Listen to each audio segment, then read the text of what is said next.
Assalamualaikum warahmatullahi wabarakatuh. Alhamdulillahi rabbil alamin.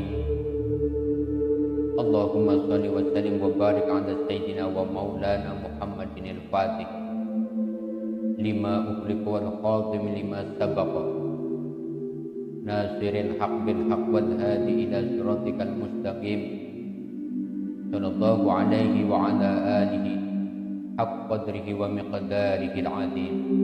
Salatan taftahu lana biha abwabal khairati wa taysir wa tughliqu anna biha abwabasy syururi wa ta'sir wa takunu lana biha waliyan wa nasir.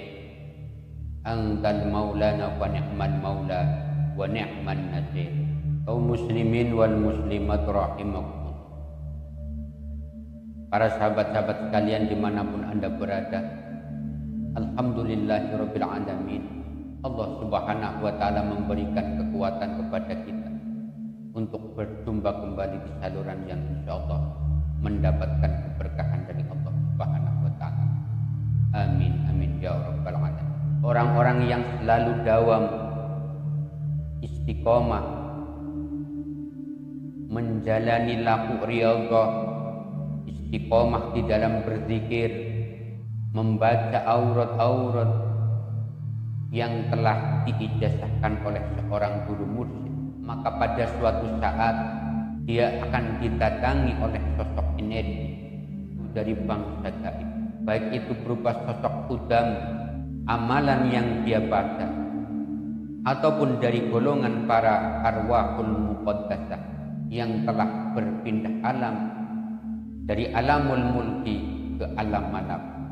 Ketika seseorang dihadiri atau berjumpa dengan sosok gaib ini, akan dianugerahi oleh Allah Subhanahu wa taala berupa sir wal asrar dari sebuah amalan dan riyadhah yang dijalani.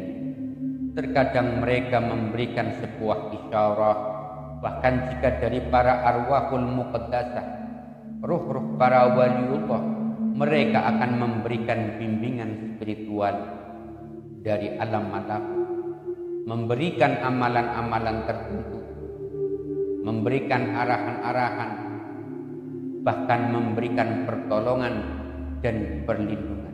Para sahabat-sahabat semuanya dimanapun Anda berada, perlu kita ketahui bahwa para waliullah ketika ruhnya telah terlepas dari jasadnya dan berpindah alam dari alamul mulki, alam dunia ini, alam nyata, ketika ruh-ruh mereka telah bermukim di alam malakut atau alam jabarut, bahkan di alam lahut, justru bimbingan mereka itu sangat kuat, karena mereka sudah tidak terikat lagi dengan nafsu-nafsu dunia. Mereka tidak disibukkan lagi dengan urusan-urusan yang ada di dunia yang bersifat basyariah sebagai seorang manusia, sehingga bimbingan dan irsyad mereka sangat kuat, pandangan dan pantauan mereka sangat jeli dan teliti.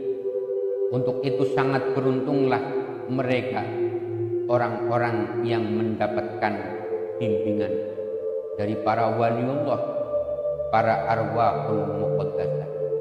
Akan tetapi yang menjadi permasalahan, tidak jarang ada dari kalangan energi-energi negatif, baik itu dari golongan jin kafir, jin muslim yang fasik, atau bahkan dari kalangan iblis. Mereka banyak yang mengaku, menyamar, mengatakan dirinya sebagai khudam amalan ini dan itu, mengaku sebagai seorang waliullah, sehingga mereka memberikan bimbingan dan menyesatkan orang-orang yang melakukan wirid-wirid tertentu, orang yang melakukan riyadhah tertentu, terutama mereka orang yang menjalankan wirid, aurat-aurat dan riyadhah tanpa memiliki guru yang mursyid. Orang yang mengamalkan hisib-hisib dan asma-asma, tidak melalui ijazah, tidak memiliki silsilah keguruan yang musalsal sampai kepada Rasulullah sallallahu alaihi wasallam. Kebanyakan mereka disesatkan dan digelincirkan oleh golongan yang mengaku sebagai hutam atau para arwahul muqaddasah. Orang-orang yang memiliki ijazah di dalam membaca aurat-aurat tertentu, terutama asma dan hisib, itu juga tidak jarang disesatkan dan digelincirkan oleh sosok-sosok gaib yang mengaku menjadi hutam atau para arwahul muqaddasah, mengaku sebagai waliullah fulan bin fulan, mengaku sebagai nabi dan lain sebagainya. Untuk itu kaum muslimin wal muslimat rahimakumullah, sebagai orang yang senang menjalani riyadhah, wirid-wirid dan ritual-ritual, tentunya kita harus memiliki cara agar bisa membedakan mana hudam dan arwahul muqaddasah yang asli dan mana sosok gaib yang palsu dari bangsa jin yang mengaku-ngaku sebagai hudam tersebut, yang akhirnya akan menyesatkan si pengamal wirid tersebut. Lalu bagaimana caranya agar kita bisa membedakan sosok gaib yang asli dan yang palsu? Ini ada sebuah cara, sebuah amalan.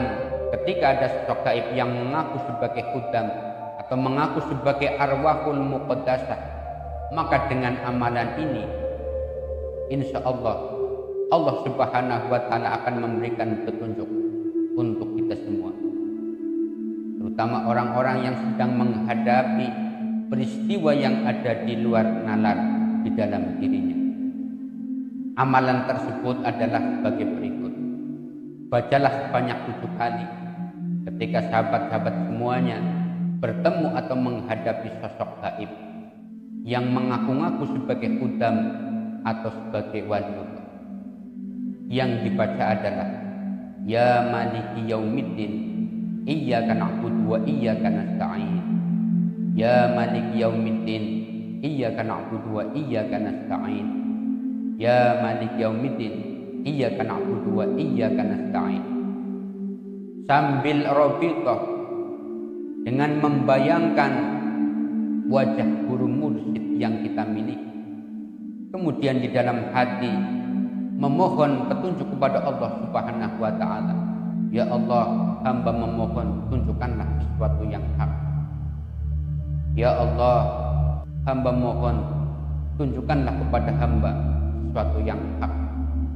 Dengan membaca amalan tersebut dan dengan berobitoh kepada guru-guru kita, menyambungkan rohani kepada para waliullah, serta memohon petunjuk kebenaran kepada Allah Subhanahu wa ta'ala.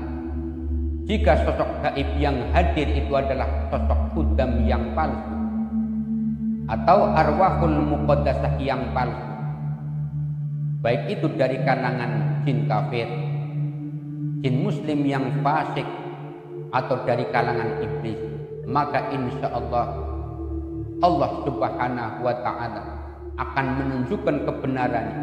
Bahkan sosok gaib yang mengaku-ngaku tersebut akan terbakar karena tidak kuat menahan pancaran daripada nur Allah Subhanahu wa ta'ala.